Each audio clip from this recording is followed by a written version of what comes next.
유승원 목사의 은혜의 뒷이야기.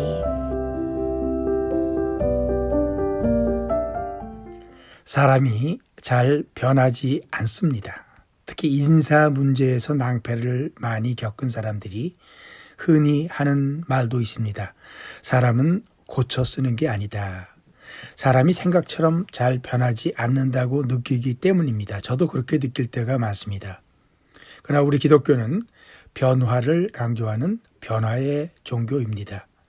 죄인이 변하여 새 사람 되는 것이 복음의 가르침이고 문제 많은 인간의 변화는 의무이며 사명이기도 합니다. 에베소서 4장 22절부터 24절 말씀입니다. 너희는 유혹의 욕심을 따라 썩어져가는 구습을 따르는 옛사람을 벗어버리고 오직 너희의 심령이 새롭게 되어 하나님을 따라 의와 진리의 거룩함으로 지으심을 받은 새 사람을 입으라. 이런 명령은 신약성경 도처에 있습니다. 그런데 왜 잘 안 변할까요? 우선 인간의 한계를 인식해야 됩니다.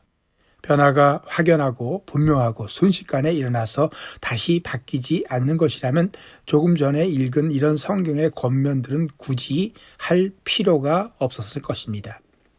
말 안 해도 잘 되는 것은 우리가 굳이 언급할 필요가 없는 것입니다. 잘 안 되는 것이니까 하나님께서 반복해서 말씀하시는 것입니다. 신약성경 27권은 모두 이미 믿는 사람들, 신앙의 공동체, 즉 교회를 대상으로 쓴 것입니다. 그러니까 어떤 의미에서 보면 예수 믿고 새 사람 된 사람들에게 한 말씀입니다. 이미 새 사람 되었는데 변화를 받으라고 강조하고 또 강조하는 것입니다. 무슨 뜻일까요? 그렇습니다. 변화가 쉬운 일이 아니라는 의미입니다. 사람이 잘 변하지 않는다고 할 때 알아둬야 할 것이 있습니다. 사람이 잘 변하지 않는 부분이 있습니다. 하나님께서 만드신 대로 타고난 기질입니다. 이것이 변화되기를 기대했다가 실망을 한 수도 많습니다. 베드로는 소위 다혈질이었습니다. 빨리 결단합니다. 말이 앞서고 빠릅니다. 그래서 죽을지언정 예수님을 버리겠다고 큰 소리를 먼저 친 것이 베드로인데 예수님 잡히신 그 새벽에 아주 허망하게 3번씩이나 부인을 했습니다. 그럼 그가 오순절에 성령의 충만을 받고 나서는 완전히 다른 사람이 되었습니다. 그를 통해 대규모 역사가 있게 됩니다. 이제 완전히 변한 것 같지요? 그러나 그로부터 약 17년, 18년 뒤 베드로가 안디옥 교회에 방문해서 이방인 그리스도인들과 교제를 잘 하다가 할례와 율법을 중요시하는 예루살렘의 강경파 유대주의자 그리스도인들이 안디옥을 방문하니까 갑자기 이방인 그리스도인들을 피하기 시작했습니다.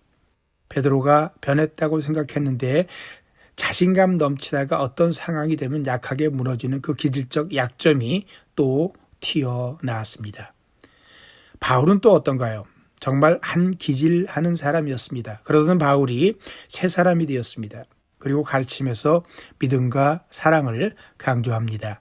편지마다 자기보다 남을 존중하는 겸손을 강조했고 자기보다 다른 사람을 배려하라고 가르치며 공동체의 중요성을 강조하고 또 강조했습니다. 고린도전서 13장과 같은 아름다운 사랑장을 쓰기도 했습니다. 그런데 2차 전도 여행을 시작하면서 아직 어려서 그런지 1차에서 힘들다고 도중에 낙오했던 마가가 같이 가는 문제를 놓고 사람 좋고 인품 훌륭한 바나바와 싸워서 의견 통일을 못 봤을 뿐 아니라 아예 결별을 하고 말았습니다. 바나바는 바울의 은인이며 멘토며 초대교회의 최고 인격자였습니다. 다른 사람과 싸울 사람이 아닙니다. 사람 좋은 바나바와 싸워 아예 결별을 한 바울. 많이 변했는 줄 알았는데 사람 참 잘 안 변한다 하는 생각이 들게 했을 것 같습니다. 베드로도 바울도 다 훌륭한 사람들입니다. 그리고 많이 변한 사람들입니다.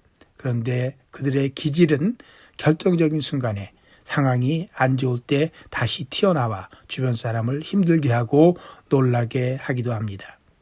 이 기질에 대해서는 우리가 서로 이해를 해줘야 합니다. 내 기질이 있듯이 그 사람 기질이 있습니다. 서로 다른 부분을 이해하고 받아주고 인정해주고 같이 사는 길을 배워야 합니다.